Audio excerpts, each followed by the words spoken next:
Hello everyone, welcome to Fractions 101. For today's video, we'll be talking about fractions. What are the parts of fractions, the different types of fractions, and also we'll be adding, subtracting, multiplying, and dividing fractions. So ano pa nga bang hinihintay natin? Tara, let's! So unang-una, syempre dapat alam natin yung different parts ng fraction, which is dalawa lang naman.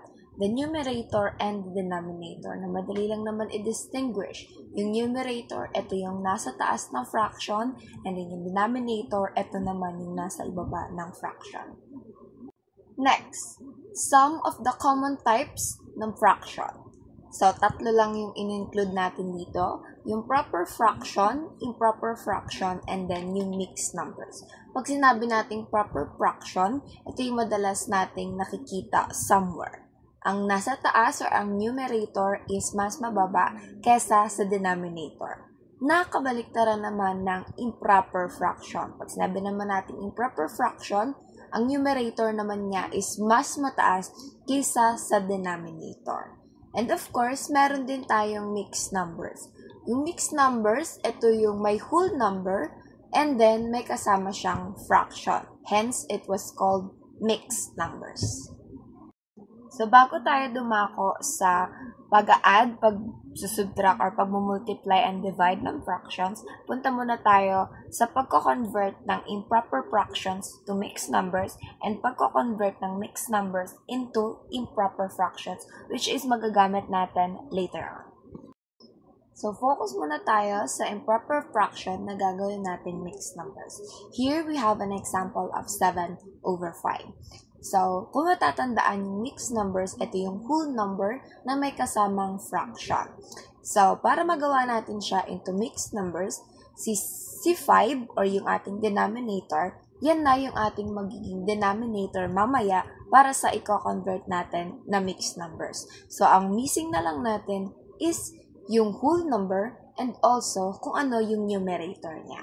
So, para naman makuha natin yung ating whole number, titingnan lang natin kung ilang 5 ba meron sa 7. Or titingnan natin kung ilang denominator ba ang meron sa 7, which is isa. So, automatically, ang ating whole number sa ating conversion ng mixed number is 1. So, meron na tayong 1, missing na lang ang numerator, and then may denominator na rin tayo na 5. Para naman malaman natin kung ano yung numerator natin, yung nakuha natin kanina na 5 at saka 1, which is the denominator and then the whole number, ita-times natin yan, and then ima-minus natin doon sa numerator natin, doon sa bago tayo mag-convert. So, we have 7, and then yung 5 times 1 na nakuha natin sa conversion natin. So, 7 minus 5 equals 2. So, ang magiging numerator na natin ngayon is yung 2. So, ngayon, ang sagot na natin sa 7/5 changing into mixed numbers is 1 and 2/5. Now, try naman natin i-convert yung nakuha natin mixed numbers into improper fraction. Kung naging tama nga ba yung conversion natin. So, mas madali ito. Basta lagi lang tandaan na yung denominator natin sa i-convert natin, yun na din yung magiging denominator natin kapag nag-convert tayo. So, kukunin na natin si 5 since yun yung denominator natin sa mixed numbers natin. And then, si 5 or yung denominator natin, ita-times natin kay whole number. So, 5 times 1 is 5. And then, saka natin i-add kung ano man yung nasa numerator natin. So, 5 times 1 is 5 plus 2 is 7. So, si 7 ngayon yung magiging numerator natin sa kinonvert natin na improper fractions. So, from 1 and 2/5, naging 7/5 na siya. Which is, katulad lang ng ginawa natin kanina. So, ibig sabihin yung conversion natin from improper fraction to mixed number kanina is tama. Another example. 28/5. Kagaya ng sinasabi natin kanina, yung denominator, kokopyahin lang natin. So, 5 na yung ating denominator. Missing na lang ang whole number at ang numerator niya. Una muna tayo sa whole number. Para makuha ang whole number, remember na titingnan lang natin kung ilang 5 ba yung meron sa 28 or ilang denominator yung meron sa numerator niya. So, in our case, meron tayong 5 sa 28, which is 5, 10, 15, 20, and 25.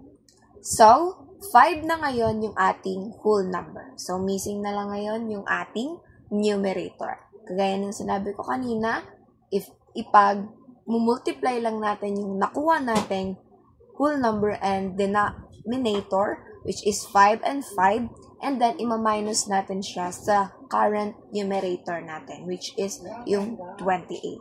So, we have 5 times 5, which is 25, minus 28, which is 3. So, ang numerator natin ngayon is 3. So, from 28 over 5, naging siyang 5 and 3/5. And then, i-check din natin, syempre, kung tama nga ba yung conversion natin. Ibabalik natin si mixed numbers to improper fraction kanina. So, gaya ng sabi ko, si denominator, copy lang. And then, si 5 or si denominator, ita-times natin kay whole number, which is 5 times 5, 25, plus si numerator, 3. 25 plus 3 equals 28. So, yun na ngayon yung ating numerator, which is tama, kagaya lang ng ginawa natin kanina. Now, punta na tayo ngayon sa pag-a-add ng fractions. In adding and subtracting fractions, lagi natin titingnan yung denominator nila. Same ba sila ng denominator or hindi? So, first example, magsimula muna tayo sa same ng denominator. Bibigay lang ako ng one example since napaka-straightforward lang kapag same lang sila ng denominator. Example natin is 1 over 5 plus 3 over 5. Dahil same lang ng denominator, ang gagawin lang natin dyan is ikakopy lang natin yung denominator niya. So, automatically, meron na tayong 5. And then, missing na lang ang numerator. So, dahil mag-a-add lang tayo, i-disregard na natin si denominator and focus na lang tayo kay numerator. So, we have 1 and 3. 1 plus 3 is equals to 4. So, yun na ngayon yung naging numerator natin or naging missing numerator natin from our solution. So, ang sagot sa 1 over 5 plus 3 over 5 equals 4 over 5. So, in dealing with hindi magkaparehong denominator naman, lagi lang tayo mag-i-skip counting sa mga denominators natin. So, meron tayong 3 na denominator and 5 na denominator. So, skip counting by 3 and then skip counting din tayo by 5. Kung ano yung naging common na skip counting natin sa dalawa, yun yung magiging denominator natin. So, first muna tayo sa 3. 3, 6, 9, 12, 15, 18, 21, and so on and so forth. And then, meron din tayong 5, which is 5, 10, 15, 20, 25, 30, and so on and so forth. So, because of skip counting, nakakuha tayo ngayon, or nalaman natin ngayon na meron silang common na 15 kapag nag-i-skip counting tayo. So, automatically, yung 15 na yun na yung magiging denominator natin para sa magiging sagot natin mamaya. So, dahil nakuha na natin ang denominator, missing na ngayon ang numerator, which is hindi pa natin pwede makuha kasi nga babaguhin natin yung ating problem into same denominator. So, dahil dyan, missing tayo ngayon ng 2 value ng ipag-a-add natin. So, yung 1 over 3 and then 3 over 5, babaguhin natin siya na dapat yung denominator niya is 15. Okay? So, focus muna tayo sa unang value na kailangan natin makuha. Focus muna tayo sa 1 over 3. So, si 15, or yung nakuha natin na denominator, i-divide natin sa first denominator and then imumultiply kay numerator. So, papaano yon? 15 divided by 3, 5 times 1. Ulitin ko. 15 divided by 3 times 1. Which is, ang magiging sagot natin dyan is 5. Kasi 15 divided by 3 is 5. 5 times 1 is 5. So, ang una nating naging value is 5 over 15. So, next, hahanapan natin siya ng, yung 3 over 5, hahanapan natin ng katumbas na 15 yung denominator. So, ganun ulit. Divide and then multiply. 15 divided by 5, 3. 3 times 3 is equals to 9. Okay? Ulitin natin. 15 divided by 5 is 3. 3 times 3 is 9. So, meron tayong 9 over 15 na nakuha from 3 over 5. So, ngayon, from 1 over 3 plus 3 over 5, ang naging bagong isosolve natin is 5 over 15 plus 9 over 15. Na mas madali since parehas na sila ng denominator. So, katulad ng ginawa natin sa unang example natin na same ng denominator, kopyahin na lang natin si denominator since same na sila, and then ipag-add na natin yung ating numerator, which is 5 plus 9 is equals to 14. So, ang sagot natin ngayon sa 1 over 3 plus 3 over 5 equals 14 over 15. Next, paano naman kapag improper fraction at saka proper fraction, yun yung i-add natin. So, may example tayo dito na 9 over 2 plus 2 over 8. Katulad ng ginawa natin kanina, kapag tayo ay mag-a-add ng hindi magkasame ng denominator, mag-i-skip counting tayo from both denominator. So, we have 2, 2, 4, 6, 8, 10, 12, 14, 16, 18, 20. And then we have 8, which is 8, 16, 24, and so on and so forth. So, dahil nakuha naman natin agad yung 8 as common sa kanilang dalawa, ito na yung magiging denominator natin. So, missing na lang tayo ngayon ng numerator, which is hindi pa natin magagawa kasi nga, kinonvert natin sila into same denominator.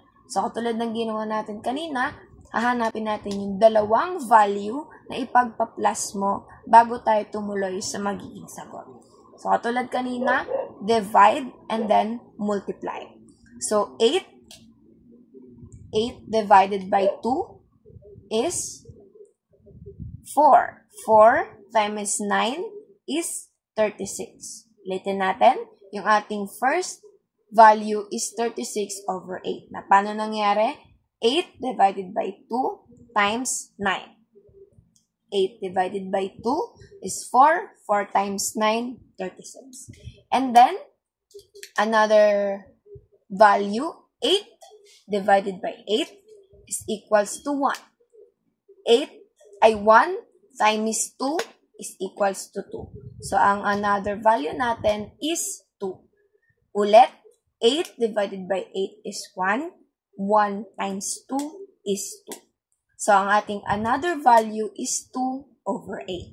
So, from 9 over 2 plus 2 over 8, ang value na, ang naging bagong solution or bagong problem natin is 36 over 8 plus 3 plus 2 over 8. So, because magkasame na sila ng denominator, ipag-add na lang natin sila. So, copy the denominator and then i-add lang natin yung ating numerator, which is yung 36 plus 2, which is 38. So, 38 at saka 8, alam naman natin na divisible sila by 2. Papaanong divisible? Kaya pa sila pareho ma-divide sa 2. So, kapag dinivide natin sila sa 2, ang magiging sagot dyan is 19 over 4. Paano po nangyari yon? 38 divided by 2, 19. 8 divided by 2, 4. That's why it become 19 over 4. Which is, ayaw naman natin na maging improper fraction yung ating sagot. So, i-convert natin siya into mixed number. So, kagaya ng sinabi ko kanina, kapag tayo ay mag-convert ng mixed number, si denominator, ikakopy na. Para makuha si whole number, ilang 4 ang meron sa 19? So, we have 4. 4, 8, 12, and 16. So, that is 4. So, numerator na lang ang kulang natin. 4 times 4 equals 16. And then, ima-minus natin siya sa numerator natin, which is 3. So, ang ating mixed number sagot is 4 and 3, 4. Okay, adding mixed number. So, meron tayong example dito na 1 and 1/3 plus 6 and 1/3, which is very straightforward lang kasi nga same lang ng denominator. So, ang gagawin natin is yung whole number is ipagpa-plus na natin sila. Si 1 at si 6. 1 plus 6 equals 7. And then, doon na tayo pupunta ngayon sa dalawang 1/3 natin. So, si 3, dahil same lang naman ng denominator, copy lang natin yung denominator natin. Missing na lang natin is yung numerator, which is straightforward nga, kagaya ng sabi ko, ipagpa-plus na lang natin sa numerator, 1 plus 1 equals 2. So, ang naging sagot na lang natin dito is 7 and 2/3. Now, pwede naman natin to i-convert muna into improper fractions bago natin sagutan. Which is, I guarantee you, ganun pa rin yung magiging sagot niya. So, convert muna natin si 1 and 1/3. So, kapag kinonvert natin si 1 and 1/3 sa improper fraction, yan ay magiging 4/3. And then, kapag kinonvert naman natin si 6 and 1/3 into improper fractions, siya ay magiging 19/3. Paano nangyari na 19/3 yan? Figure it out yourself. No, kidding. But, si 6 at si 3, ipagta-times natin. 6 times 3 is 18. 18 plus 1 is 19. And then, copy the denominator, which is 3. 19/3. And then, so, 4/3 plus 19/3 is same pa rin ang denominator. Ikakopy lang natin si denominator, ipagpa-plus natin ngayon si numerator, which is 4 and 19. 4 plus 19 is 23. So, ang naging sagot natin is 23/3. So, change it into mixed number. Ang magiging sagot natin dyan is 7 and 2/3. Paano nangyaring 7 and 2/3? Si 3, ilang meron 3 sa 23? 7. And then 7 times 3 is 21. 21 minus 23 is 2. Ayan. So, dako naman tayo ngayon sa subtracting fractions. So, katulad din ng addition kanina, pag nagsusubtract tayo ng fractions, tinitingnan muna natin yung denominator. Same ba sila or hindi? Kapag same sila, kagaya lang ng addition, straightforward lang din. For example, we have 3/5 minus 1/5.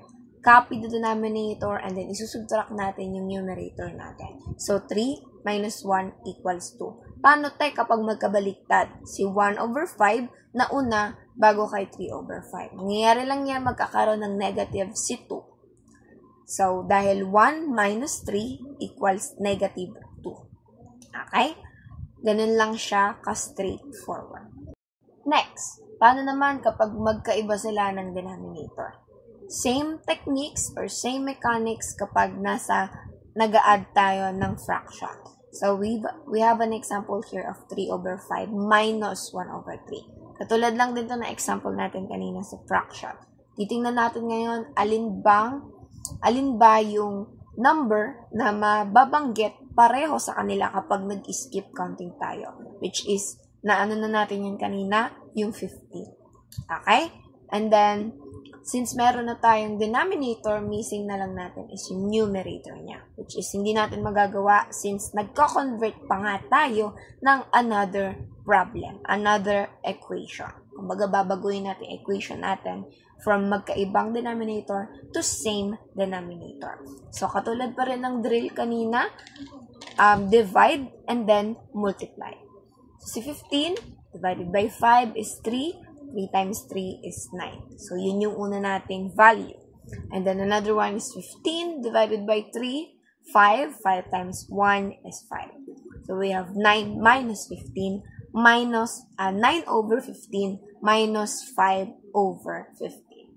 So, katulad ng ginagawa natin kapag same lang ng denominator, ikakopy lang sa denominator, which is 15. And then, ngayon, isusubtract na natin yung nasa numerator, which is 9 minus 5 is equals to 4. So, ngayon, ang sagot na natin is 4 over 15. Next, subtracting improper fractions and then proper fractions. So, katulad ng ginawa natin kanina, magkaiba sila ng denominator. So, ulit lang ulit, skip counting, and then changing yung value ng nauna nating problem na gagawa natin ng another problem, another set of problem in which same na sila ng denominator, which is ganito yung kalalabasan niya. So, 36 over 8 minus 2 over 8, which is equals to 34 over 8. Copy lang palagi ang denominator. So, si 34 over 8, kung matatandaan, sila ay parehas na divisible by 2. Or na-divide pa sila sa 2. So, ngayon, i-divide natin sila sa 2 para mas maging lowest or simplest form. Ang magiging sagot natin dyan is 17 over 4. And then, we're gonna change it into mixed number, which is 4 and 1/4. Next, sa pag-subtract naman ng mixed numbers, mas advisable na i-convert muna natin siya into improper fractions. Kanina kasi sa addition, wala namang kaso kung gusto mong i-solve or mag-add ng mixed numbers or mag-add ng improper fractions. Pero sa subtraction, mas better na yung mixed numbers, kino-convert natin siya into improper fractions. Mas madali mag-subtract kapag gano'n. So, we have an example here of 6 1/3 minus 1 1/3. So, para sa mga mathematician dyan or para sa mga binibasic lang yung math, makikita nyo kagad na since minus siya or magsusubtract tayo, na parehas lang yung fractions niya. So, 1 and 3, 1 over 3, and then 1 over 3. So, from that part, masasabi natin na pwede naman natin i-cancel out na si 1 over 3. Since parehas lang naman sila. So, ang natitira na lang natin dyan is yung 6 at saka yung 1. Which is madali na lang. 6 minus 1 is equals to 5. Which is yun talaga ang sagot ng problem na to. Dahil may tinuro na ko kanina, kumbaga, long but right way, yun na lang yung gagawin natin. So, convert natin si 6 and 1/3 into improper fraction. 6 times 3 is 18. 18 times 1 is, 18 plus 1 is 19. So, we have 19 over 3. Converting 1 and 1/3, 1 times 3 is 3. 3 plus 1 is 4. So, we have 4 over 3. So, we have 19 over 3 minus 4 over 3. Which is, ang denominator natin is same, so copy lang.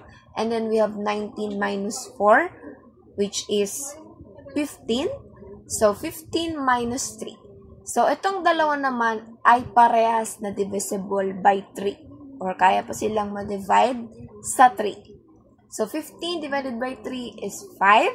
And then 3 divided by 3 is syempre 1. So, we have 5 over 1. Which is technically, yung 1 na yun is wala na. So, that 5 over 1 will become a whole number now and 5 na lang ang matitira. That's why ang sagot na kanina pa natin nasagutan is 5. Okay, next. Dadako naman tayo kung paano nga ba mag-multiply ng fractions. So, may example tayo dito ng 1 over 2 times 5 over 6. Kanina, sa addition and subtraction, medyo importante yung denominator natin. Kasi doon natin malalaman kung anong way ba natin isosolve yung fractions na to. Dito sa multiplication, or pag nagmumultiply and division tayo ng fractions, hindi na siya masyadong importante. Kasi magmumultiply lang tayo ng magmumultiply, or magdi-divide lang tayo ng magdi-divide. So, ang example natin dito is 1 over 2 times 5 over 6. So, straightforward lang, 1 times 5 equals to 5, 2 times 6 equals to 12. So, ang sagot natin sa fraction na to or sa problem na to is 5 over 12. Super straightforward lang. Sometimes, meron tayong mga fractions na pwede nating i-cancel out yung kanilang numerator or denominator. Paano i-cancel out? So, meron tayong example dito ng 3 over 10 times 5 over 12. So, pag nag-cross multiply tayo, ito yung nagka-cancel out. Makikita natin na si 3 at saka si 12, both divisible by 3. So, because of that, pwede nating i-cancel sila. Depende kung paano ba natin sila madi-divide sa 3. So, si 3 at si 12 divisible by 3. Try natin i-divide si 3 sa 3. 3 divided by 3 is 1. So, pwede na natin i-cancel si 3. Papalitan natin ng 1. 12 divided by 3 is 4. Cancel 12. Papalitan ng 4. Now, pag chinek din natin yung another side natin, yung 10 at saka yung 5, both of them are also divisible by 5. So, because of that, katulad ng ginawa natin sa kabilang side, si 10 divided by 5, cancel, magiging 2. And then, si 5 naman divided by 5, magiging 1 na lang. So, ang bago nating equation ngayon is 1 over 2 times 1 over 4.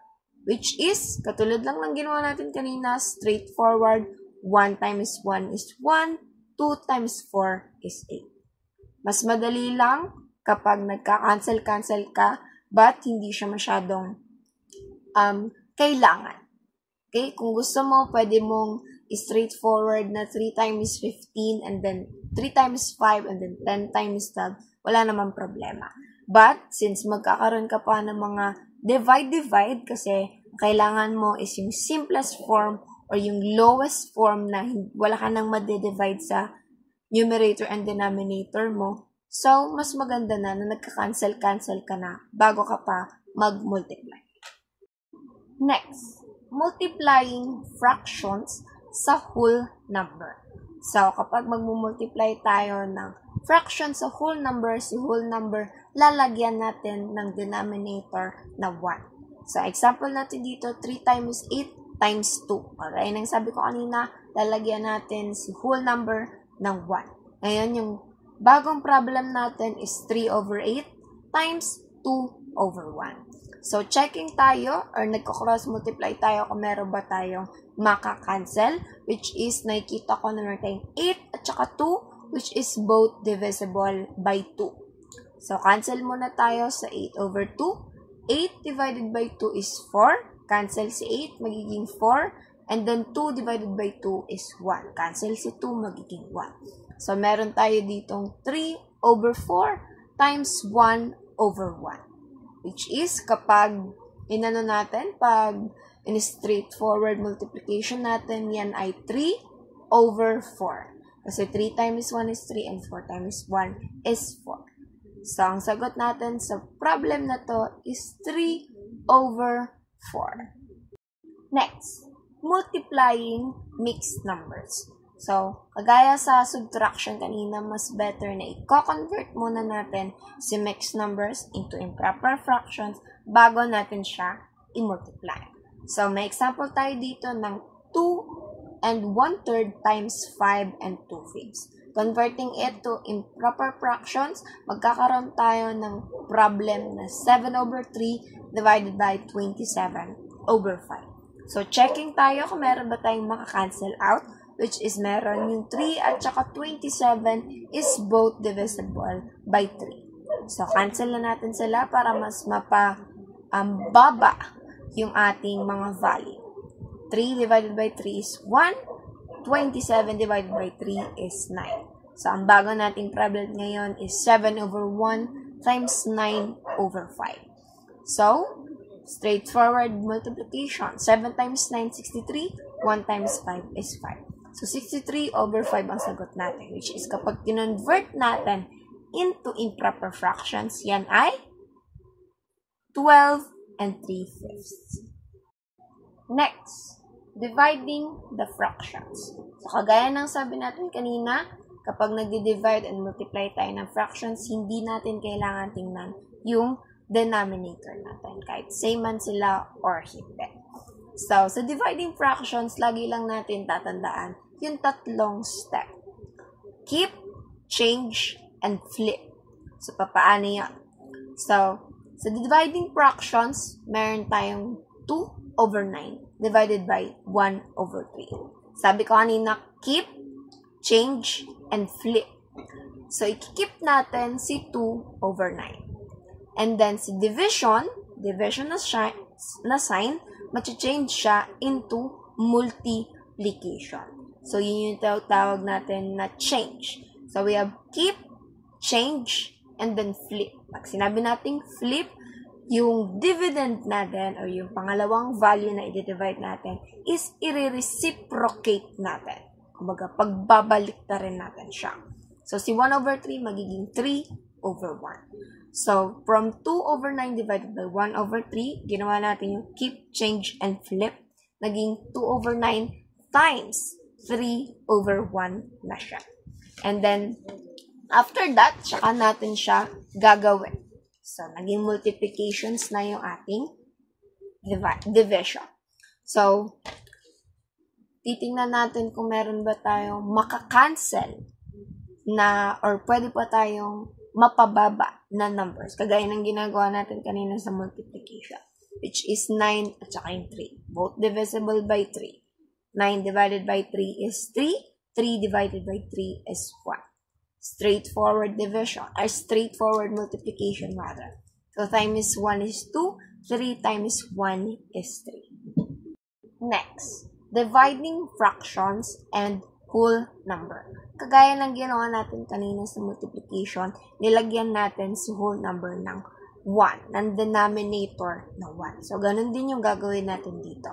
Pero, tatandaan pa rin natin yung keep, change, and flip na steps. So, yung 3 over 7 divided by 2, which is magkakaroon ng 1, 2 over 1 na siya, magiging 3 over 7 times 1 over 2. Nung nagawa natin yung keep, change, and then flip. Okay? And then, after that, straightforward multiplication. 3 times 1 is 3, 7 times 2 is 14. Next one, dividing mixed numbers. So, kagaya ng ginawa natin sa multiplication, it's better na i-change muna natin yung mixed number natin sa improper fractions bago tayo magtuloy. So, meron tayong example dito na 6 and 1, 2 divided by 2 and 1/4. So, kapag convert natin yan into improper fractions, magkakaroon tayo ng 13 over 2 and then 13 over 2 divided by 9 over 4. So, kapag ginawa naman natin yung keep, change, and flip, magiging 13 over 2 times 4 over 9 na siya. So, cancel muna tayo. Nakakita ko ng ika-cancel, which is yung 2 and 4, both divisible by 2. 2 divided by 2 is 1. 4 divided by 2 is 2. So, straightforward multiplication, 13 times 2 is 26. 1 times 9 is 9. So, ang sagot natin is 26 over 9 na i-convert natin syempre into mixed numbers, which is 2 and 8 over 9. That's all for today, guys. Sana may natutunan kayo. Kita-kits!